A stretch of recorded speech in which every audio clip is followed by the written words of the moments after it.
is Beth Goncher with the Naperville Area Chamber of Commerce, welcoming Senator Linda Holmes and Senator Don DeWitte. Senator Holmes represents the 42nd District, and Senator DeWitte represents the 33rd District here in Illinois.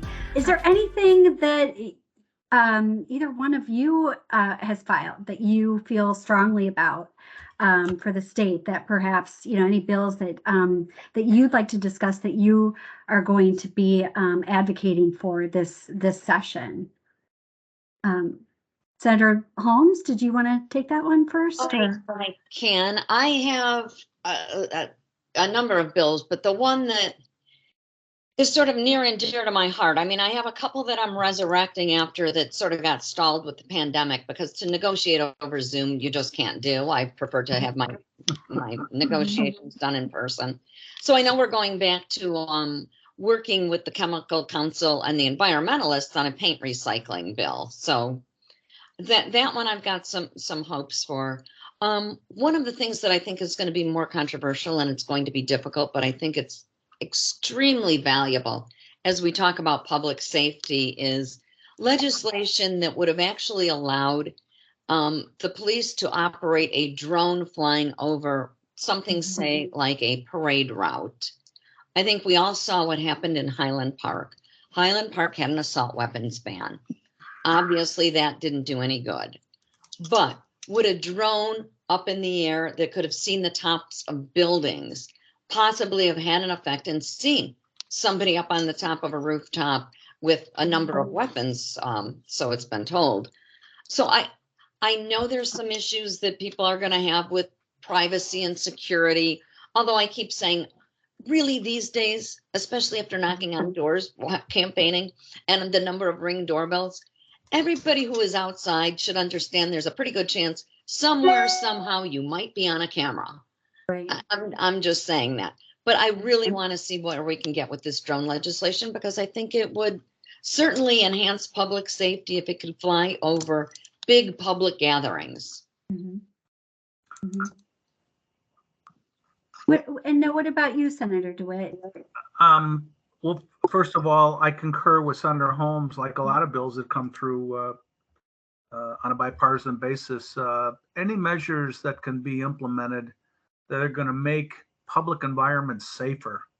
I don't think the emphasis has to be public safety. It cannot be the continuing progressive concern about invasion of privacy.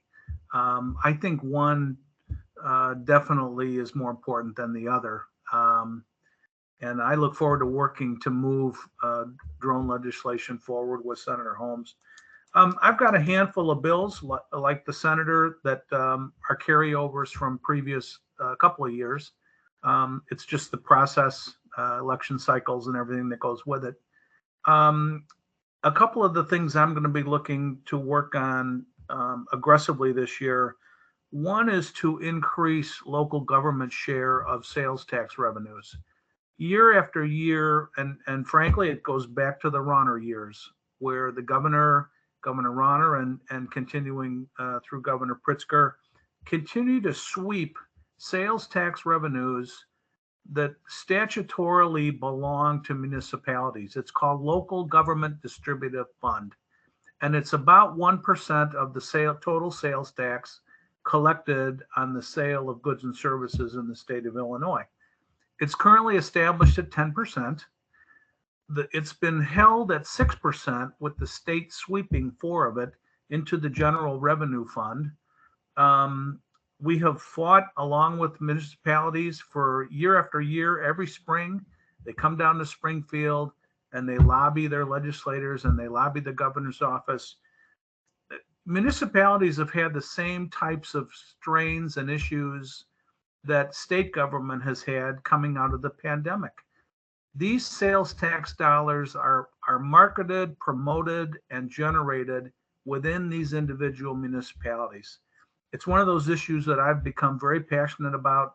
I believe municipalities deserve every penny of revenue they are able to generate locally, and I will continue to work hard to try to move that number back to 10%, where it really belongs, so that our municipalities can continue to provide high quality public services to their constituents.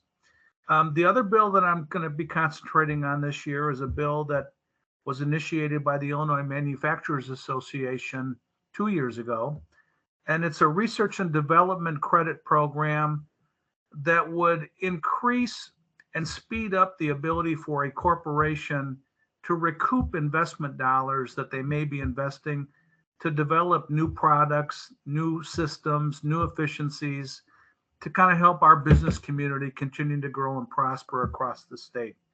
Right now, a corporation can only take 50% of the average of 3 to 5 years of investment as a tax credit to recoup dollars they're putting into new products. We have filed a bill for the third year in a row that will increase that credit to 50% per year. This credit could be used for everything from cancer drugs that Abbott Labs might be wanting to invest in and research, to the engineering industry where people may want to be working on new materials, new construction materials, different formulations of concrete or asphalt to make those types of products more efficient, better performing. It covers a whole gamut of industries across the state. And again, the goal is to allow them to recoup those investment dollars quicker so that they're willing to invest more dollars to create more jobs, create more products. Rising tide floats all boats. And we believe one of the keys to reviving the economy in the state of Illinois is through feeding our business community, allowing them to do what they do best, which is to grow and prosper and generate revenue and jobs in the state of Illinois.